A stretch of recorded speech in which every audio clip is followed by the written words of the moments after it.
Hey everyone, welcome to the Wrestling Experience. Where only some superstars can declare themselves for the Royal Rumble, while others cannot. I don't want to be Drew Gulak right now. Poor guy.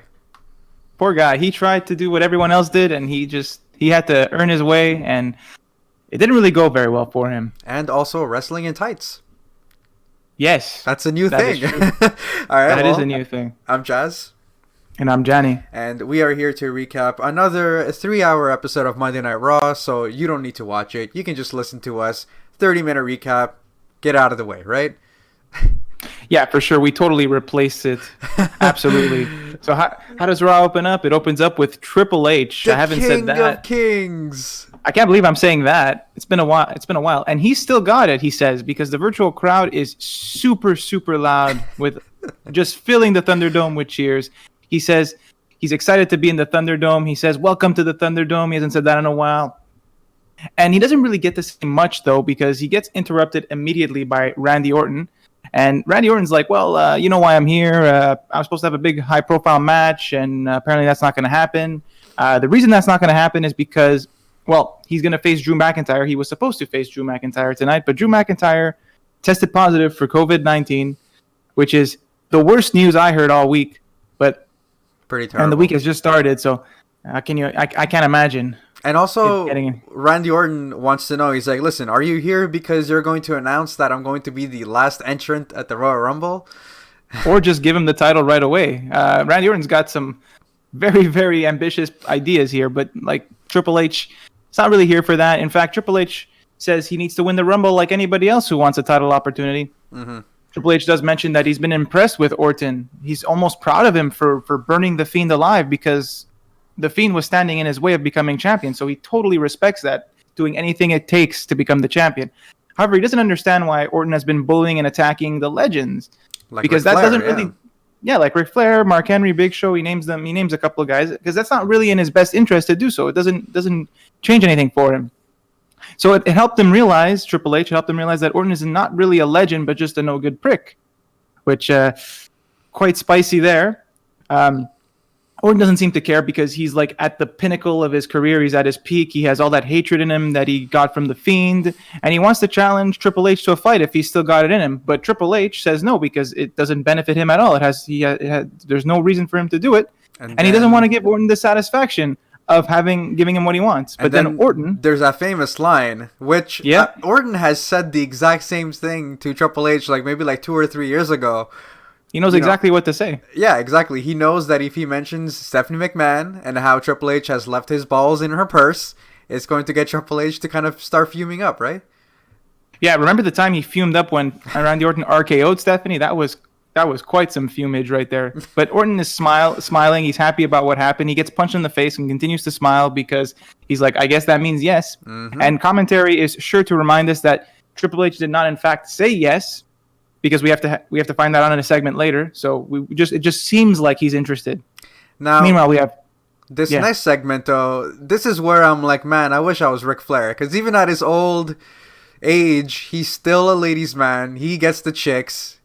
Charlotte is backstage and she's being interviewed, and listen, it's 2021. Like, why is it that you're still talking about my dad when you can just talk about me? Like, my dad has... Lacey Evans is not the first person that has flirted with my dad, and she's probably not going to be the last, right? And man, I don't know, man. This story took quite an odd turn. Imagine that. Ric Flair is like twice my age, and girls are still flirting with him. Wow, I can't even speak anymore because of how flustered I get around. Exactly. Talking about Ric Flair, but he's not here tonight, or is he? Charlotte Flair comes out, right, and Lacey Evans is going to be her opponent, but she also has something to say in backstage, and she says that Ric Flair is charming. He's a man's man, and she dedicates the match to him and says "woo," and she comes out. So we have our match, but first. Also, though, yes? I did like the fact that she said that she didn't flirt with someone that didn't want to be flirted with. That is a good point. She's a classy lady, even though Charlotte says otherwise. We do find out from the man himself that he tested positive. Drew McIntyre tested positive for COVID-19, but he doesn't have any symptoms, so that's great. And he just tells everyone to be heroes and wear masks and follow social distance, and he'll be back soon. Yep. We're also going to hear from him later about whether or not he's going to accept Goldberg's challenge, even though Goldberg said it wasn't a challenge. But moving on. We have the match with Lacey and Charlotte, and this was okay. It was fine. I mean, Charlotte is kind of super strong at the beginning, as always. Lacey does mess with her a bit, but it's not really enough to stop Charlotte, right? She tries to do a test of strength. Lacey kicks her, tries to get an advantage, but still Charlotte is fully in control, working the leg. But things change when Ric Flair shows up, because he was not at home, in fact. He was here the whole time. Can you believe that? And he's strutting, he's styling and profiling. He takes his time getting to the ramp, and Charlotte is not happy, right? Oh, no, absolutely not. Lacey's even doing some Ric Flair struts. But again, Charlotte is kind of still in control with a lot of slams. She gives Ric Flair a stare down. She has a really nice kick. She does an exploder suplex as well. And she sends Lacey to the outside with a big boot. But when she's going for a moonsault attempt, Lacey finally is able to stop that. And there's some action really close to the ropes here where Ric Flair is ringside. And Charlotte hits a natural selection and is about to go for the cover. And it looks like she's going to win this one. But Ric Flair puts Lacey's leg on the rope and draws attention to the referee to say, hey, she's got the leg on the rope. She's not being pinned. And this does not, Charlotte's not happy about this, of course. She goes for a suplex on Lacey toward the inside of the ring because Lacey's on the apron. And Ric Flair trips her mid-suplex and then holds her leg down so that Lacey can pin Charlotte and win. Yeah. And that was quite an interesting turn of events. Lacey and Rick are celebrating as they head to the back, and we get a little clip of them backstage after the commercial where Sarah just wants to know what happened, but Lacey's kind of like, let's just brushes them off and says, I think I'm going to go take a shower at the hotel.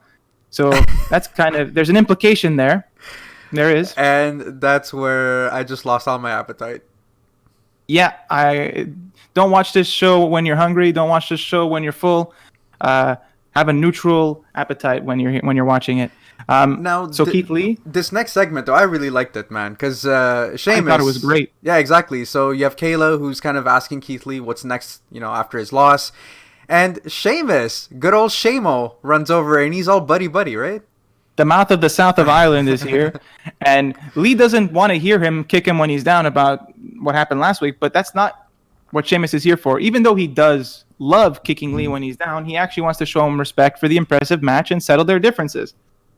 And I like this, but this is quickly tossed aside because Miz and Morrison show up, call them losers.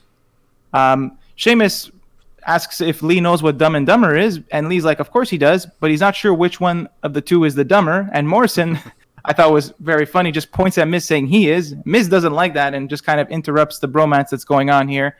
And again, they talk about New Year's resolutions and how Miz and Morrison are committed to theirs still, while a lot of others have probably given up on theirs. And they want to take out Sheamus and Lee because that's part of their resolution. And they rub in the fact that the last time the two of them teamed up, it was Sheamus that took a kick. It was Sheamus that gave a bro kick to Lee. And Sheamus is actually saying, well, this time it's going to be different, and we do have a tag team match later on, playa. And I have to say, there's one moment in that match that I can't wait to talk about.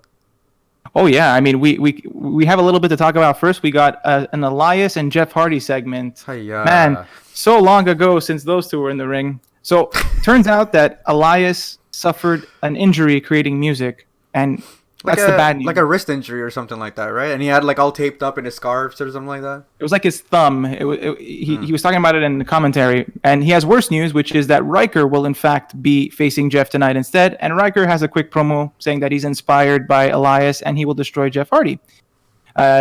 This match is not really a huge match, right? Because Riker is impressive at the beginning. Elias is explaining his injury on commentary. You see his thumb all taped up. And then Jeff finally gets some offense and hits his twist of fate. That's not the twist of fate. It's the neck breaker version that he did last week that confused me. Confused me again this week, of course. Elias wants to distract Jeff, and it works because Riker rolls him up, grabs the tights, and wins the match. Yeah, but it's not over. Yeah, exactly. Jeff Hardy, he's not gonna accept this, right? He actually wants Elias. He wants to fight Elias. He does. And he taunts Elias, right? He says, maybe you just don't want people to see the real truth, that is that Riker's in fact better than you, which did not strike a chord with Elias. I strike a chord. Okay, yeah. I did like the fact that Elias was like, don't interfere. Don't get into this match. But the way he was saying it was as if he wanted Riker to kind of interfere and help him out, which unfortunately didn't happen for him, though. Well, Riker's a very good follower, it seems. Yeah, we have a slightly better match between Elias and Jeff Hardy because there's a little bit of an exchange of maneuvers here. There's like Elias with big clotheslines and slams. Jeff Hardy like hits a whisper in the wind on a second attempt because Elias is able to stop the first one. They exchange a few blows. Elias does his knee strike. Jeff is able to backslide into a pin on Elias. Elias kicks out, but then like walks right into a twist of fate, and then Jeff is able to set up the Swanton for the win. And then Elias is kind of like just chilling there. Riker comes to check on him, and he's like, "But why didn't you help?" And he was like, "Well, you asked me not to." Yeah, exactly. So you're right. He's just being a good follower. He's just listening to him, or maybe he's being a dullard. Who knows? I'd give him a bonus for that. Like he did exactly what Elias said, but who knows? Hopefully they can sort things out for next week. Now we do have the match you're excited to talk about. But I have a couple of things to talk about. So I guess we can go over the match, talk about that moment, and then what happened after the match. Because what was all that about? But I mean, it was a good match, right? Like the team of Keith Lee and Sheamus was quite impressive, and I really want them to become a tag team, kind of like the Bar. This was a bizarre but very entertaining, like double 2-part segment. Like I really enjoyed this part of Raw.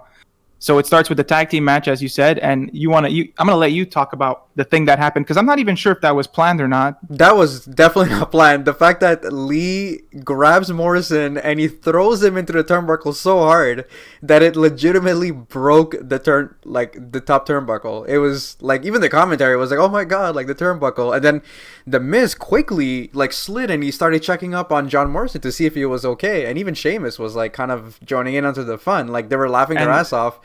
And Lee's face was priceless when it happened too. He was like kind of amused with himself. It was hilarious. And also like the fact that they cut to commercial right away. I feel like obviously they had to set up the turnbuckle back to where it was, but I didn't think that. Like I thought this was legitimate. And no, I think it was. Yeah, it had to have been.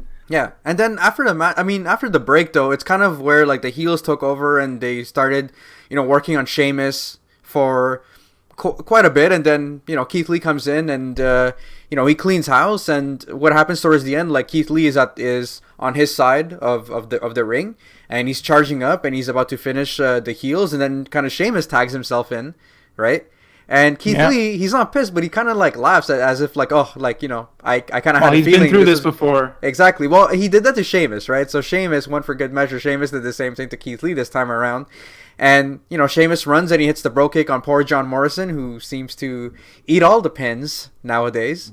And, so Sheamus... The Monday Night Delight. Poor guy. So Sheamus and Keith Lee, they win. And they hug it out, man. And it really looked like they were having fun and teaming together rather than the last few weeks when it was like they were slightly irritated every time someone would tag in when they weren't expecting it. Like, it seemed like it was all fun and games. And it was great. It looks like they're going to be a new team and they're all buddies now, but that's not quite what happens. But before we talk about what actually happens, we do have a quick backstage segment with Triple H. Sarah's there to ask about the challenge, and Triple H is going to accept the challenge, especially on behalf of all the legends and everything that happened. So he's ready to go. And back in the ring, Sheamus and Lee are still there, and they're arguing this time. And now they have a match. It's a singles match. But it's like what happened during the break and the Triple H segment, and then to lead them to where they were. Like, they were fine. They were hugging it out and everything. But the way I look at it is that they're both competitors, and whatever small differences that they still had, they're like, you know what, let's just kind of bang it out. Let's just have some fun. Because, again, like, this was a great match, right? Two big Maybe they were just unsatisfied with the competition that Miz and Morrison gave them, that they're just like, we'll just fight each other. And yeah, you're right. Absolutely banger of a match. Not super long, but really amazing stuff. Big dudes chopping each other, slapping each other, diving on each other. And there's some action on the outside too. Yeah, and the finish was really great though. Like the fact that if I remember correctly, Keith Lee hit a one-handed spirit bomb, right? On Sheamus. Sort of. Like, Sheamus does work the arm, tries to lock in a few arm bars, and then while it's locked in, Lee does pick him up and then slam him back down, but that's not the full spirit bomb. I think he then, once he's able to recover, he's able to hit a full spirit bomb, even though his arm is still hurting and still reeling. And so Keith Lee does win with the spirit bomb, and he offers a fist bump to Sheamus, kind of like what Drew did last week to Lee. And Sheamus doesn't like the fist bump. He kind of like pushes his hand aside and then just goes for a massive hug. And this was probably the best moment of Raw. It was so the good. two hug it out, and everybody's happy. the fan fiction is going exactly as expected, and we can move on. But maybe we'll have a tag team in the future. But is Sheamus going to turn on him? Is this just like a ruse and he's just going to like bro kick his ass or something like that?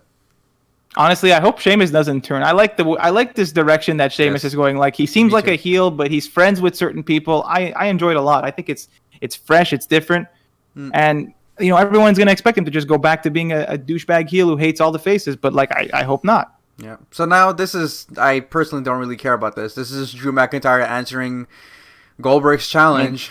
It does feature Drew McIntyre, so I care a little bit. I know, but it's Goldberg, man. Yeah, but it is what it is, right? So it's happening. I mean, whatever. Like, I mean, you can go on to like the little nitty gritty details, but it's basically Drew McIntyre saying like, do you really want to fight yourself 20 years ago when you were in your prime? Because that's who you're going to be facing, right? Pretty much. Drew McIntyre is at the top of his game, and he is a strong believer of, to earn respect, you got to give respect, and he's done that. Like, he understands that. So, like, the fact that Goldberg comes in and he spews all this nonsense is because he wants that one title that has always eluded him his whole career. So it's not about the legends and like respect or whatever. It's just about Goldberg, and that was a great point, right? I agree, and I think Goldberg got confused last week because it was Randy Orton that was making fun of the legends and like threatening to beat them up, not Drew. So maybe Goldberg should be challenging Randy Orton here. But Drew does admit that he was starstruck to see Goldberg, and he says, "Never meet your heroes in person; they'll let you down." And he basically ends it by saying he accepts the challenge, and Goldberg is next. Yeah. So here's the thing. Now this segment, I love Matt Riddle so much. Okay. I love this pensive guy that loves to use metaphors and all that kind of stuff. So because right now he's backstage, and we don't know who he's talking to, right? And he talks about... But he's rambling. Yeah, he's rambling about pizza and how it's fresh, and then he starts naming all the cheeses, and then you take the first bite and everything like that, and then he kind of pans out to the Lucha House Party, and they're kind of, they don't just understand him at all, and they're speaking in Spanish. But here's what I find really odd, because clearly Matt Riddle talked about a metaphor, right? Like, he even mentions it being a metaphor. But then when Lucha House Party say, watch your back, why is it that he didn't understand that watch your back is also a metaphor? But then he's like, starts looking at his back and he's like, bro, I don't understand. How can I watch my back? I think Matt Riddle can only speak in metaphors, but he cannot hear in metaphors. That might be it. Because, he was basically comparing defeating Lashley to ordering your favorite pizza from your favorite pizza place and enjoying that first slice. And, it was a very descriptive explanation about pizza. And, like, even though I lost my appetite earlier with Lacey Evans and Ric Flair, like, I kind of got it back here because I really wanted a pizza. Oh, yeah, for sure. But yeah, the Lucha House Party are there. They're like, kind of makes sense that they're there because they had a scrap with the Hurt Business last week, and then they're like, watch your back, but they're not going to watch the back for him. And what happened to the Hardy Bros? I don't know. Riddle doesn't know how to watch his back because you literally can't. But he practices after the segment. You could see him trying to look over the shoulder, behind the neck, under the leg. He tries, but it's unsuccessful. And he calls them brochachos. So that's true. That was funny. We have that to look forward to. But first, we do have Xavier Woods versus T-Bar. Kofi Kingston, it seems that he's injured with a broken jaw. So it seems that now Xavier Woods is also going to be a singles superstar for a little while. Maybe he can team up with Ricochet and they can like fight Retribution together, because that's kind of what it looks like. T-Bar is his opponent, but he comes out with Retribution. He says that he has a little pre-recorded promo where he talks about the power of positivity and how he's positive he will twist Woods' body into a trombone that will make the sound of broken spirit and broken bones. And I'm like, okay, well, that was quite the metaphor. I'll take it. Very good. This is not much of a match, though. I mean, Ali is trash-talking Woods from the outside, saying, like, where's your family? Because I'm surrounded by mine.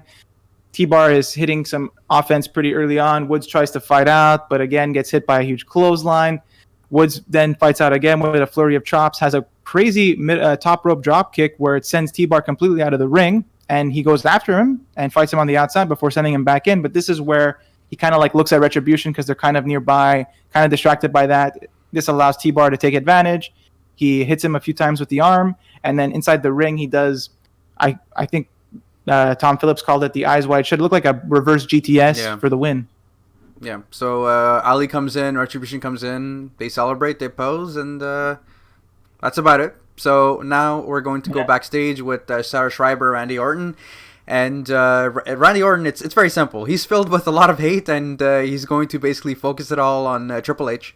And just, a very small, short segment. Pretty effective. But we do have Bobby Lashley versus Riddle, which I don't understand, man. Like, this was a dominating performance by Bobby Lashley, about less than 5 minutes, and he just dismantled he dismantled Riddle. Riddle sold like hell, but I don't understand why Riddle had pretty much no offense.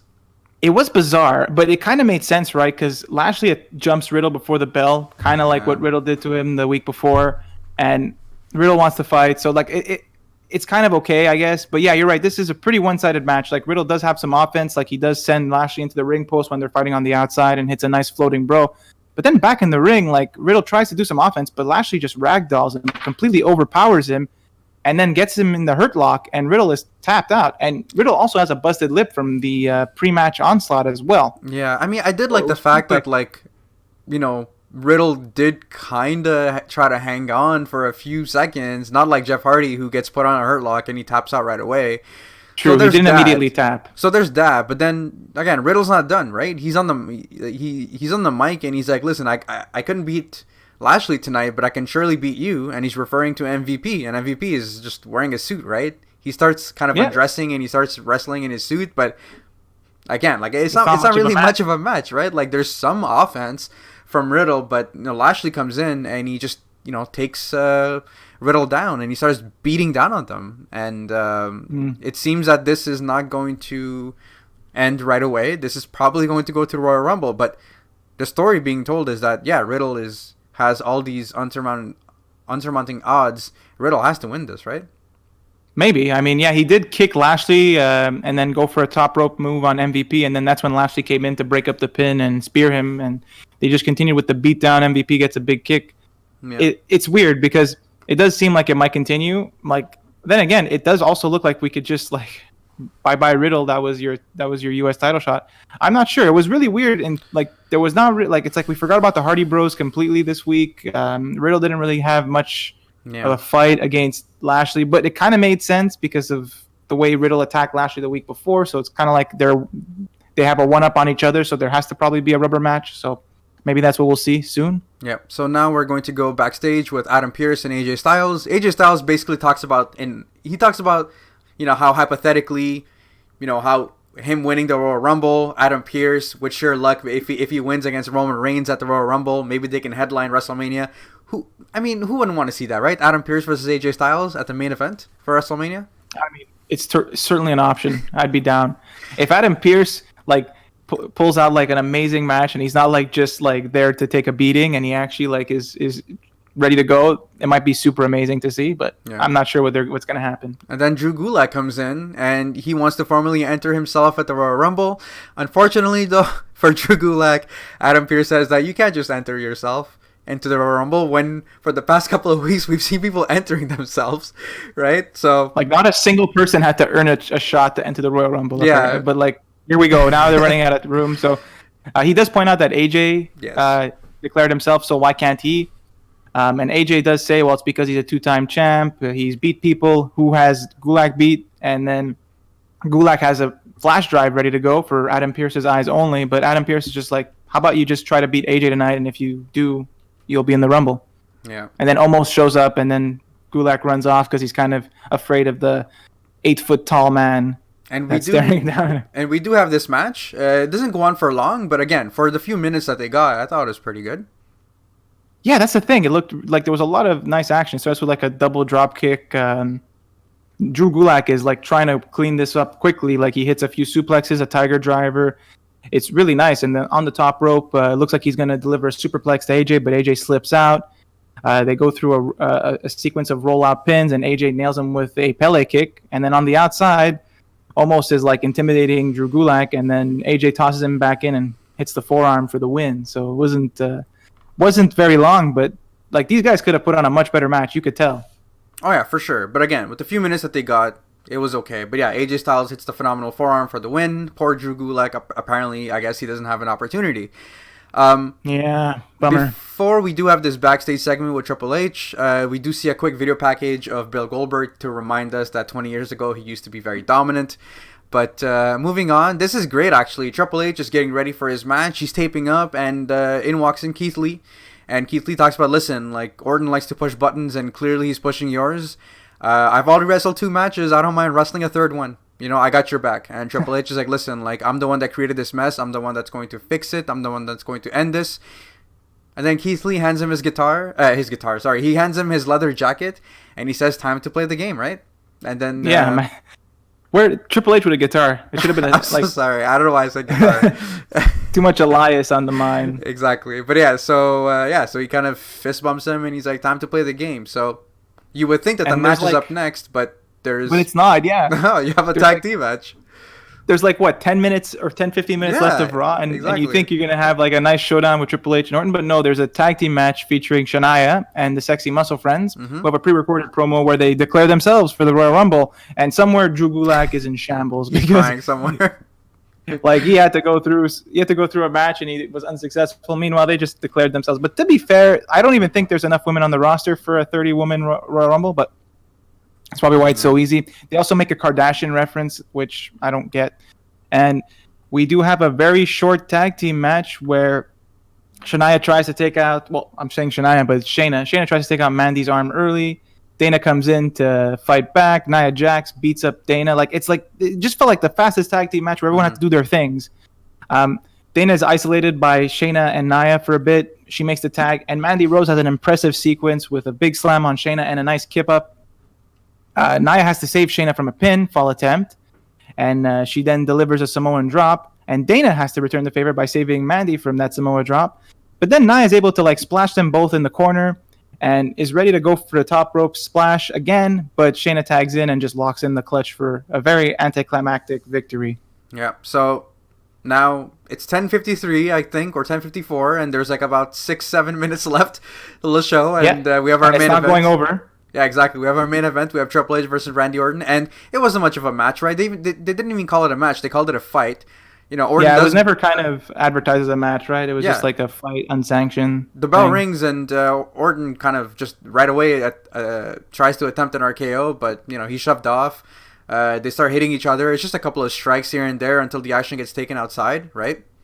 And commentary has to remind us that Triple H hasn't wrestled in over a year and a half or 2 years or something like that. Right? But the last person he wrestled was Orton.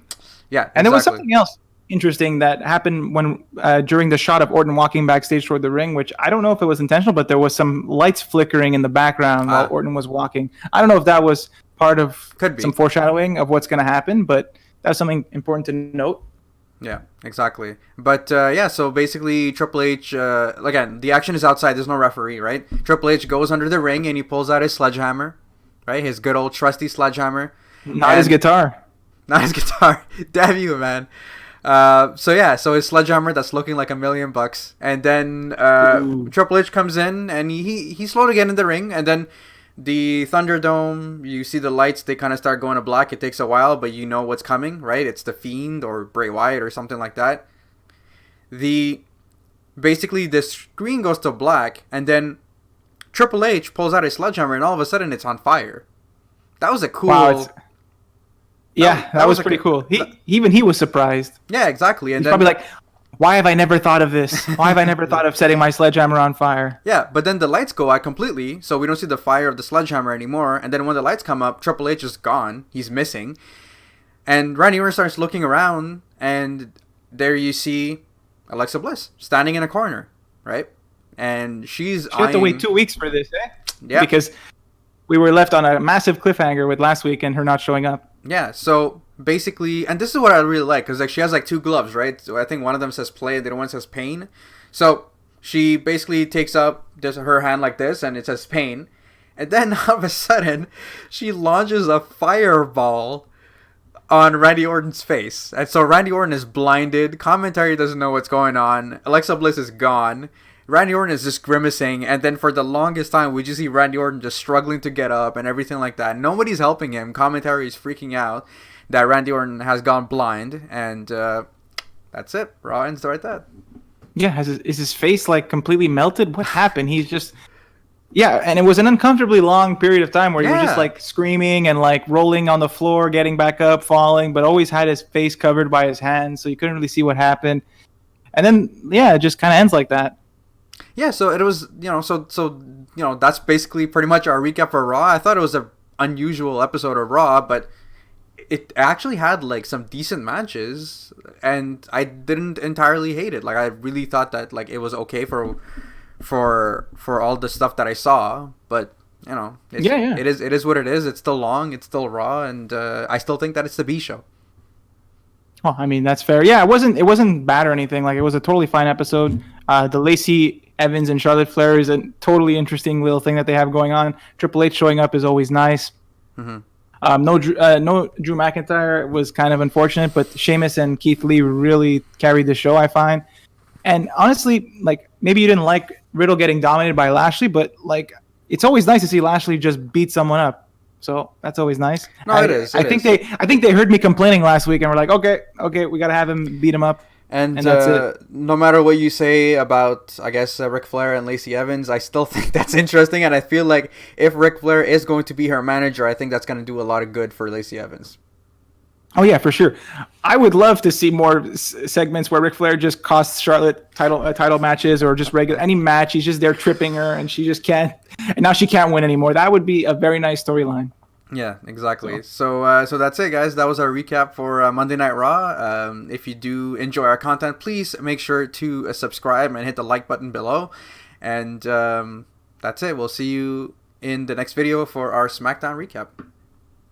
Yeah, I wonder how long it'll take for us to figure out what happened to Triple H, because like he just disappeared mysteriously. Are we just gonna forget about that and move on? He's gonna show up a year and a half later, and commentary is gonna remind us that he hasn't wrestled in a year and a half. And the last time he wrestled was against Randy Orton, and he disappeared midway through the match, never to be seen or heard from again.